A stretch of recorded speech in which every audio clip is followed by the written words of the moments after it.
Is there something deeply broken in India's aviation management system? There have been three air emergencies in the last 24 hours, including another crash, a heartbreaking crash involving an air ambulance in which one of the victims, a burns victim, had taken an 8 lakh rupee loan just to try and get medical treatment. Instead, he and six others on board died in the crash. This has been a terrible year for Indian aviation. There has been one crisis after the other, one controversy after the other, and questions raised about the role of the aviation regulator, hard questions for the Civil Aviation Ministry. And those questions now are not just coming from journalists like myself or from the common public. Those questions are now coming from those who have supported the government. For example, Ajit Pawar's nephew, with serious questions on what caused the crash of the charter plane that took his uncle Ajit Pawar's life. On this program today, we'll be talking to three experts to ask why heads are not rolling. What is wrong? Because something is wrong. I'm Barkha. You're with the Mojo Story. Heartbreaking tragedy from Jharkhand, where the man you see on your screen, a burns victim who ran a modest hotel in the state, was seeking medical treatment. For this, he took a loan. Then his family took another loan to be able to afford the air ambulance that they were using to get to a big city to get better medical treatment. Instead, the air ambulance crashed with all seven people, including the two pilots, on board. This is the second such charter, private charter, that we have seen going down like this in the last few months. Before this, of course, it was VSR Ventures that was under scrutiny after Ajit Pawar, the Deputy Chief Minister of Maharashtra, crashed in that plane. You will remember reporting on this platform, including a whistleblower's account that spoke about shocking lapses within the company, including an attempt, according to the whistleblower, to quote-unquote financially influence the DGCA. In the meantime, the questions that are coming for the regulator are coming not just from journalists on the beat, not just from members of the public, but now also from fellow politicians. Rohit Pawar, Ajit Pawar's nephew, has been doing press conference upon press conference, alleging a commercial link between VSR Ventures that chartered the plane in which his uncle Ajit Pawar died and the TDP. The TDP, of course, has its own leader, a civil aviation minister, leading to multiple questions of, according to Rohit Pawar, conflict of interest. Rohit Pawar of the NCP has gone so far as to say the civil aviation minister must resign. Politics apart, here's the bottom line. There is something wrong. Yes, of course, accidents can happen.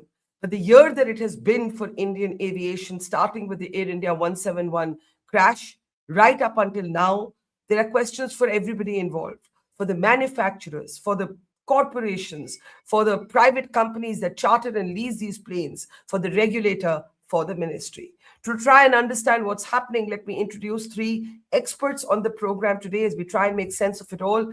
Captain Sharat Panikkar is with us. He has, of course, been a military veteran and then flown the Dreamliner, the controversial 787 Dreamliner, for over a decade. Good to see you, sir. Also joining us is Captain Sam Thomas. He represents ALPA, one of the major airline pilot associations of India, has been a very blunt voice, but is anything changing? Is anyone listening? We'll find out in a moment from now. And also joining us is a military veteran, Group Captain Ajay Ahlawat, often a voice of calm and reason when emotions are running high. He always reminds us to keep calm, to try and ask the right questions, even when we're feeling very agitated. And agitated we are feeling.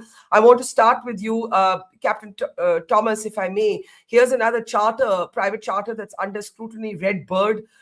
This time after VSR, look at the tragedy that we're looking at. The tragedy is that there is the burns victim, a man of modest means in Jharkhand, takes an 8 lakh rupee loan to try and afford this air ambulance, if we can switch to those pictures now, and the plane crashes. And, I mean, words fail me. Captain Thomas, your thoughts at this point. Ma'am, good evening. Good evening to the panelists. Thank God for the panelists who are calm. I can still continue to be blunt and call a spade a spade. Yes. Firstly, as you put it, heartbreaking. And air ambulance. First of all, this term air ambulance is very loosely used in India. It's almost unregulated. People just remove a couple of seats, put a stretcher there, and whoever gets the lowest quote. And I don't blame the people who are using this. It's a last resort. Sometimes people, like this particular case, even go up to an extent of taking loans so that their loved ones can get medical care immediately. Now, what seems to be the problem here is DGCA. I start my problems always with DGCA. I'm going to do that again today. Firstly, you need to foster aviation. One of their charters is to foster aviation. The moment there is a problem, you come down heavily with over regulation, because in India, the person making the regulation and person availing the regulations both don't know aviation. And into question is some of the flying skills of the pilots graduating out of the Indian FTOs that must be taken. It's not because the training alone is uh, requiring a lot of sort of improvement. It's that the curriculum is designed in such a way that you barely do whatever you can to call yourself a commercial pilot. And this shows up in general aviation before it shows up into an airline, because airline has got their own training programs and they are much more robust. In general aviation, particularly in this air ambulance cases, we are seeing this one crash, but I can tell you 100 different incidents that would have led to the same problem. Unfortunately, or rather fortunately, by the grace of God, it has not happened. You But can must I have a but can I look. ask you but can I ask you, you're basically saying A, that air ambulances are a vastly unregulated space. Like, it is a misnomer, this phrase air ambulance as it is used in India. Point one. And point two, the DGCA is over regulating where it doesn't need to and under regulating where it needs to. Absolutely, absolutely. And the problem is that you do not have subject matter experts. Now, when you just call a pilot and make him a sort of flight operations inspector, firstly, these flight operations inspectors have come in because of an audit by the FAA. And now, not the best of intelligentsia end up there in DGCA as far as the pilots are concerned. Yes, there have been stellar performers who have been FOIs and SFOIs, but unfortunately, the vast majority of them leave a lot to be desired. And this is something that needs to come into a sane regulation. I mean, you cannot remove seats from a particular aircraft, put a stretcher there, and call it an air ambulance.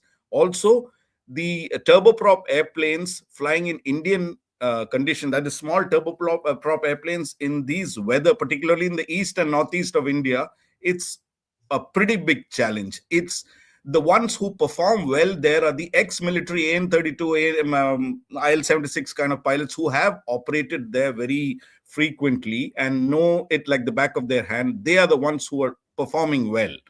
But But unfortunately, it let me get the others in, but it really makes me, I don't know, for lack of a better word, angry that someone who's taking an air ambulance is already in a degree of trouble, is already going through a crisis. And then, you have this happen. Captain Panikar, let me get your comments. Start with a few things that Sam has mentioned. He's right in that most of our so-called air ambulances are just normal aircraft that are modified to carry stretchers. Like even in Air India, like when we carry a patient, we remove 6 seats and we put a stretcher in that and manage to accommodate the stretcher in the space that the 6 seats on one side has vacated. It takes a lot of time to reconfigure it, and the passenger ends up paying for those 6 seats on one way and the time that it takes to configure and reconfigure to come back. So Sam is absolutely right in that most of our so-called air ambulances, I do not think we have any dedicated air ambulances which are specific and which are tailored for the job. These are usually aircraft like the one that has just crashed, which has got a certain number of seats, which is a normal configuration. And a couple of these seats are removed. A stretcher which is of course cleared for carriage by air, is fitted in, and then the patient, along with the stuff that is required to ensure that his ride is comfortable and that he can have those things hanging, those the tubes and all the other paraphernalia that is associated with an ambulance, are adjusted into the system. Okay. Coming to the second and more pertinent point that Sam has raised, Indian aviation should have aviation professionals. It cannot be led by somebody who has come recently from steel and mines and tourism before that, and something else and something else and something else and something else. My personal opinion. You need to have a specialist who's been involved in aviation. I mean, there are any number of pilots on secondment to the DGCA. They're meant to be there to be subject matter experts. So what are they doing then? Here, I'm talking about leadership. Okay, we're not talking at the FOI level. I was an FOI myself for 2 years. I'm aware of what happens at that stage. I was an FOI in the DGCA. I'm talking about leading civil aviation. You got to have somebody who's connected at least with aviation. You cannot have even what ICAO manifests or what ICAO mandates is that if I am signing somebody off, I got to have equal or greater qualifications than the person I'm signing off. Here in this case, you have pilot licenses, for example, being signed off by an ATC officer. Never happens anywhere. You have a AME license that is signed off by an engineer. You have, let's say, an ATC license that's signed off by an ATC officer. But a pilot license, the most specialized of all, we're talking about civil aviation, is by a non-pilot. Why? You got to have people that are involved in aviation. And in that, I'm completely in agreement with Sam, that you got to have people that are associated with aviation, are involved with aviation, and not just put in charge. So one problem, yeah, let me bring in Group Captain Ajay Alawat. One problem that we've identified is that there aren't enough experts in positions of leadership. Is that I keep thinking of this man, Sanjay Kumar. Of course, everybody who's died in the crash, our thoughts are with them, our prayers are with the families. But I think of this man short-circuiting in his hotel. He gets burns. He's a poor man. He takes a loan. He takes his air ambulance. It goes down. I mean, it's double jeopardy, for lack of a better phrase. Think of this poor couple. But also think of pilots who are either risking their lives, flying machines in conditions that they shouldn't be flying. This is something that came up in the Ajit Pawar crash. Why did the plane approach the landing? Why didn't it turn back? Was there VIP pressure? But there are any number of questions about the charter itself, some which I've reported, some which Ajit Pawar's nephew is now raising. What do you see as the problem, Ajay, Group Captain Ajay? Ma'am, good evening, and good evening to the fellow panelists as well. At the very outset, let me start by paying my heartfelt condolences to the crew and the passengers. Very sad year for aviation. You led with the previous accident at Baramati. That was close. Shambhavi went to the school wearing blue A4 school uniforms along with my children. So that one was close. Coming specifically to your question, what ails Indian aviation, if I may frame it like that? There are three elements. The distinguished speaker before me have alluded to some of them. Broadly speaking, you fix aviation in any country by taking care of, at the individual crew level, you take care of their training. Little larger, you take care of organization culture in the companies that they fly for, and the oversight is provided by the regulator. So the two panelists have spoken enough about DGCA. Let me comment a little bit on what's wrong with the organization culture, specifically to NSOPs. So, just explain NSOPs to our audience. We're talking about private charters loosely. You could explain what NSOPs are. Okay, so there are two kind of operators. Scheduled operators are the airlines which publish their schedule. You exactly know what time a flight is supposed to depart. It may not leave at that time, but they're supposed to, the slots are given and schedules are given as such. There is visibility on what they do. And non-scheduled operators are the ones that fly charters. They fly the rich guy. They fly missions like air ambulance when somebody had to take a loan because they want their kith and kin to survive. So they are the non-scheduled operator. Essentially, very simply, schedules are not required to be printed in advance. You can book it based on the quote available. Uh, so I see a problem in the NSOP organizational culture because the way it works is, and it has come out in VSR aviation accident as well. Uh, they get away with murder sometimes, and it allows them or enables them or emboldens them to commit another murder. Yeah. So among the three things that we need to fix, which is training at the crew level, there are a lot of points there as well. Organization culture at the company level and the regulator level. Since the regulatory issue has been touched, on the training side, there is a exercise set called upset prevention and recovery. It is mandatory. It has been mandatory for some time. People were not doing it. DGCA came out with a circular a couple of months ago, and suddenly there was haha that how can we do it? And that training is required to train crew for recovery from a possible situation that could have happened in this case. The Air Force goes a little bit further. They train besides the upset recovery, which we in Air Force call unusual attitude and recovery. They also train the crew for spatial disorientation. So this would be one aspect that I would recommend DGCA to look at. And secondly, we don't train our crew in taking go no go decisions. There has to be a structural training for deciding on go no go on ground, in air, mid flight. Uh, Air ambulance comes with a pressure of its own. There's a guy who could die if not taken to hospital. I get that pressure, but Yeah. that is what professions are there for. Make correct call even under pressure. So we were supposed to make good calls with bullets flying around. Not to Yeah. that extent, but still, professionals are required to stay calm and make a good call. Uh, Yeah. these are my opening comments. I'll So hand over I to. want to, thanks, sir. I want to zoom out and look at the larger issues, some of which we're already picking up. Now, before this awful, god awful crash of this air ambulance in Jharkhand, um, was the crash that took Ajit Pawar and everybody else on board, took their lives. The plane was leased by a company called VSR Ventures. It should also be noted that the final report involving a mishap with this very company from 2 years ago has still not been submitted. So, this is how casual we can get sometimes.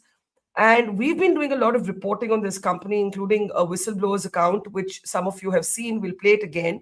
Now, Rohit Pawar, Ajit Pawar's nephew, he is saying that there is a commercial link. And please remember, Ajit Pawar is a supporter or was a supporter of the government. This is not opposition versus BJP. This is the same side. We're talking about the same political side. So, Rohit Pawar has alleged a commercial link between VSR Ventures and the Aviation Ministry and the DGCA. He's saying it's all interconnected. In fact, his exact phrase is that powerful people in DGCA and politics are behind VSR. I'm going to play out his statement and then come right back. Take a look. वो भी VSR company में involve है। Conspiracy के बारे में अगर हम बात करें तो दो टाइप की कॉन्स्पिरेसी हो सकती है, एक तो पॉलिटिकल और कमर्शियल। अभी इसमें से कौन सी है वो हम ढूंढना चाहते हैं। इसमें दूसरी बात ऐसे है कि जो कंपनी रिस्पॉन्सिबल है, जैसे VSR रिस्पॉन्सिबल है, उसको अगर कोई सपोर्ट कर रहा है, उसको अगर कोई बचा रहा है, वो भी एक कॉन्स्पिरेसी हो सकती है। इसलिए इतने पावरफुल लोग इस कंपनी के पीछे है, DGCA के बहुत बड़े अधिकारी इसके पीछे है। तो मुझे लगता है अगर अजीत दादा को हमको न्याय देना है तो महाराष्ट्र के लोग, इस देश के लोग वहां पे प्रयत्न कर रहे हैं, वहां पे उनकी आवाज वो वहां पे बोल रहे हैं। लेकिन अगर इस इन्वेस्टिगेशन को न्याय देने की जरूरत है तो इंडिया के सबसे पावरफुल लोग, जैसे कि इस देश के प्रधानमंत्री साहब नरेंद्र मोदी जी, और अमित शाह जी ही अजीत दादा को न्याय दे सकते हैं. So, this is very significant. Rohit Pawar has been doing press conference about press conference. He has documents. He's saying that there's a conflict of interest. There's a link between Chandrababu Naidu and this company. But either way, the bottom line is, what is his mota allegation? The mota allegation is VSR is powerful and therefore gets away. We just heard Group Captain Halawat saying in another context that some of these NSOPs get away with murder. We had a whistleblower talk to us with his identity hidden, but otherwise in writing, on record. This was his testimony. Some of you have seen it. He told me that there are credible allegations that inspections by the regulator are influenced through payments to certain DGCA personnel, and this was only one of the very damning allegations made by him. He also said the organization, talking about VSR, uses financial influence rather than corrective actions. Went on to talk about how flying hours and rest time regulations are not followed. The most serious thing he said, apart from the financial sort of irregularity charge, was that CVRs are routinely kept off. I'm bringing this up because when I said it, people said, are you sure? Now, Ajit Pawar's own nephew is raising questions about how this company and other companies like it may be functioning. So I just want reactions. Group captain just said some of these NSOPs get away with murder. What's going on here, Captain Thomas? What is going on here? And why should a pilot risk his or her life to operate in such conditions? Of course, the training of the pilot itself, as you flagged, could be a problem. But assuming that the pilot is a well-trained person, what's going on here? Yeah. Ma'am, a couple of things. Firstly, I'd like to state on record that I am an NSOP owner and I am currently attending an air accident investigation course which says that every crash has a political angle. Now, What do you Group Captain mean? Halawat, What do you mean every crash has a political angle? What does that mean? every crash, irrespective of the nationality, has a political angle to it, because if there is, say for instance, a simple thing like if the crash happens in a particular constituency where the politician wants to raise his concern regarding that particular crash, he would do it at the first opportunity. Now, why is this thing becoming such an issue? Because you have an AAIB that never comes out with the results. Therefore, it is natural that person who is concerned about his uncle or his relative is going to go down the path of suspicion. Now, we've been raising this ever so many times from the Air India crash and much before that, that unless you have a transparent body and a qualified body that can look into air accident investigations, all conspiracy theories are always going to come up, and it comes up irrespective of nationality. Now, the other part is timely. If you inordinately delay these results, there is always going to be a suspicion. Now, I know a particular captain who has been grounded for about 4.5 months or 5 months now, and he doesn't know who has grounded him. DGCA tells him that AIB has grounded him. AIB says that DGCA has grounded him. Now, that is the reason why we want to say that get qualified professionals in both places and transparency. Why are you hiding? What are you hiding? Do you even know what you're hiding? So our call was to involve us, or who are qualified professionals. We are not just any other pilot. I mean, we are qualified. We have certificates to show that. Now, if you involve us, and why are you hiding it from the press today? Because the media is calling on these people to figure out what is happening at a timely basis. That is the reason they are even bothering to respond. Otherwise, they would not have. What happened to the 2023 VSR crash? Does anybody even know about it? Yes, this particular airplane needs a little bit more skill. Every airplane requires skill, but there are certain aircraft that are a little quicker than the other, wild stallion kind of situation where you need your attention a little bit more, and you just cannot cut corners while flying these kind of aircraft. I would equate it to flying a MiG-21 in the Air Force, and the Learjet is pretty much similar in not exactly equating the two, but then that's the kind of skill you need. Let me bring in Wing Commander Panikkar on that. That it's a little bit like flying an Air Force fighter jet. It needs sometimes that kind of agility. I think that's the point Sam is trying to make.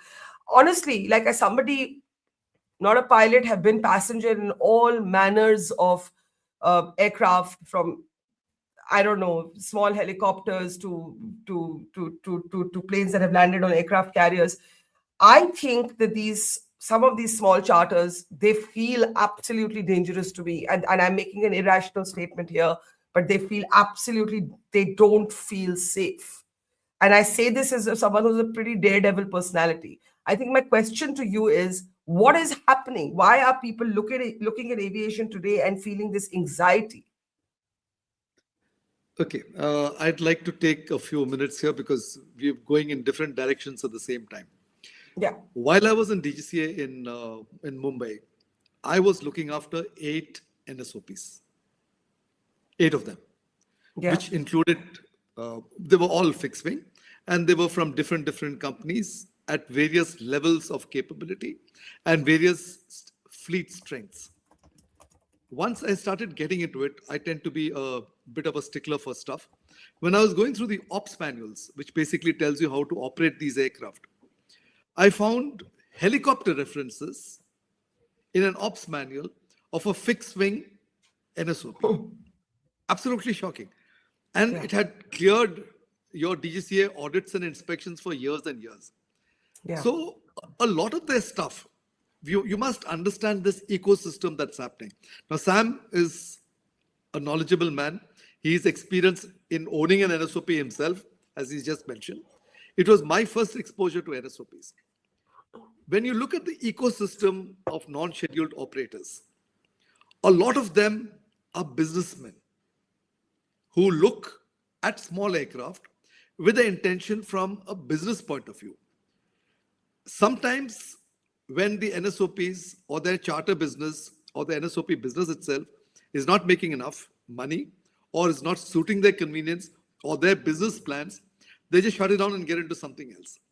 As a result, the focus upon running the NSOP in the manner it is to be, which is laid down by the regulator, is not followed in letter and spirit.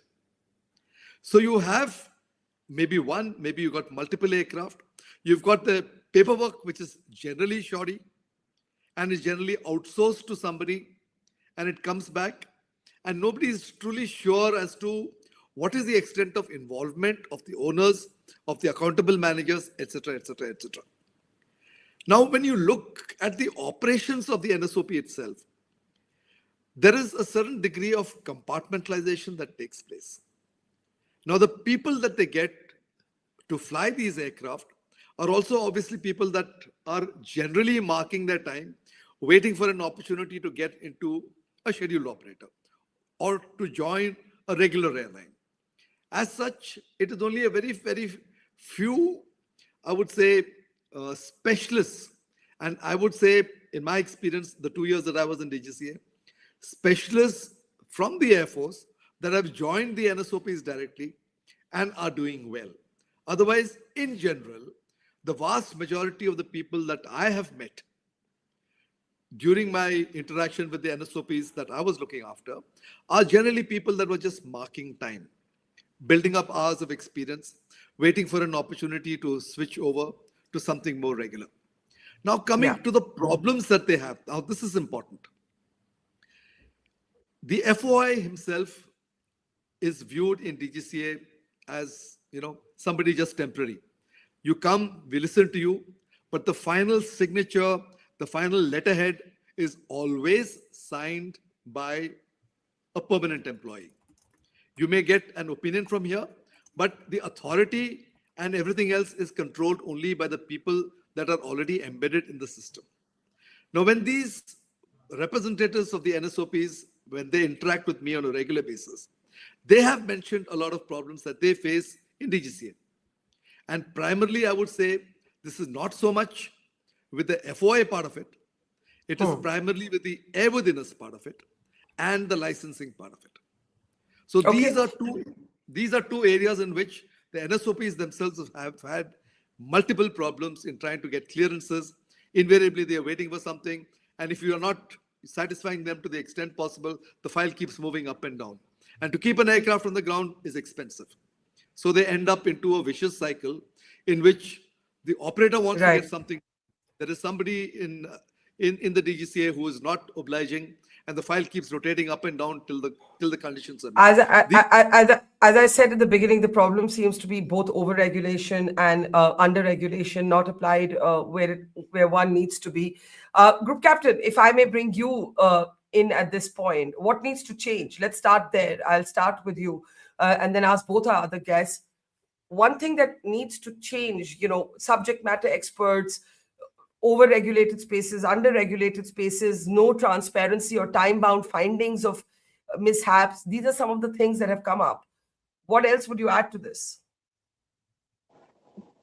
Ma'am, Captain Sam owns an NSOP and Captain Pankar has exercised oversight functions for 2 years. I would like to add here, I was also a DGCA approved Chief of Flight Safety in a Delhi-based NSOP for 2 years. And I have a little bit of experience in scheduled aviation as well. And what I saw as the Chief of Safety is in NSOP, as any military man, I thought every problem is solvable, but no, it is not. Okay, now if you have defined the problem statement that NSOPs don't follow the rules and the regs, if you assume that is the problem statement, and if you throw this problem statement at DGCA, they'll come out with 10 more regulations. And that is the problem. My suggestion, even when I handed over or refused to continue, they were twofold.